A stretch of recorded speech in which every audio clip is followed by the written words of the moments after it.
എന്റെ മോനെ എന്റെ മുമ്പ്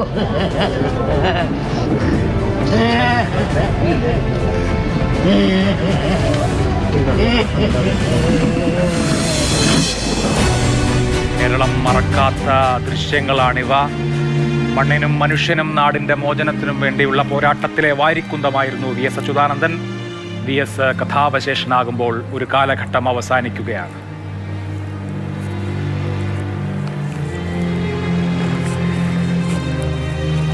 വി എസ് അച്യുതാനന്ദൻ്റെ വിയോഗം സംഭവിക്കുന്നത് 3:20-നാണ്. അത് ഇപ്പോൾ തന്നെ AKG പഠന ഗവേഷണ കേന്ദ്രത്തിൽ നിന്നുള്ള ദൃശ്യങ്ങൾ കൂടിയാണ് ഒരു ഭാഗത്ത് പ്രേക്ഷകർ കാണുന്നത്. അവിടെ ആളുകൾ നേരത്തെ തന്നെ തടിച്ചുകൂടിയിരിക്കുന്നു. വി എസിനെ അവസാനമായി ഒരു നോക്ക് കാണാൻ, അദ്ദേഹത്തിന് അന്ത്യാഭിവാദ്യം അർപ്പിക്കാൻ പാർട്ടി അണികളുടെയും അതിനപ്പുറത്തേക്കുള്ള സാധാരണക്കാരായ മനുഷ്യരുടെയും ഒക്കെ നീണ്ട നിരയാണ്, അല്ലെങ്കിൽ ഒരു വലിയ കൂട്ടമാണ് ഇപ്പോൾ തന്നെ അവിടെ രൂപപ്പെട്ടിരിക്കുന്നത്. അല്പസമയത്തിനകം തന്നെ ആശുപത്രിയിൽ നിന്നും പഠന ഗവേഷണ കേന്ദ്രത്തിലേക്ക് അദ്ദേഹത്തെ കൊണ്ടുവരും.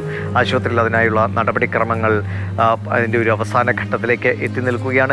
രാത്രി മുഴുവൻ പഠന ഗവേഷണ കേന്ദ്രത്തിൽ അദ്ദേഹത്തിൻ്റെ പൊതുദർശനത്തിലുള്ള ഒരു സൗകര്യം ഒരുക്കിയിരിക്കുന്നു. നാളെ രാവിലെ 9 മണി മുതൽ ദർബാർ ഹാളിൽ, ഉച്ചയ്ക്ക് ശേഷം ദേശീയപാതയിലൂടെ ആലപ്പുഴയിലേക്ക് വിലാപയാത്രയായി കൊണ്ടുപോകും. അവിടെ വസതിയിൽ പൊതുദർശനം ഉണ്ടാകും. മറ്റന്നാൾ ആലപ്പുഴ ജില്ലാ കമ്മിറ്റി ഓഫീസിൽ പൊതുദർശനം, ഉച്ചയ്ക്ക് ശേഷം സംസ്കാരം എന്നതാണ് തീരുമാനിച്ചിരിക്കുന്നത്.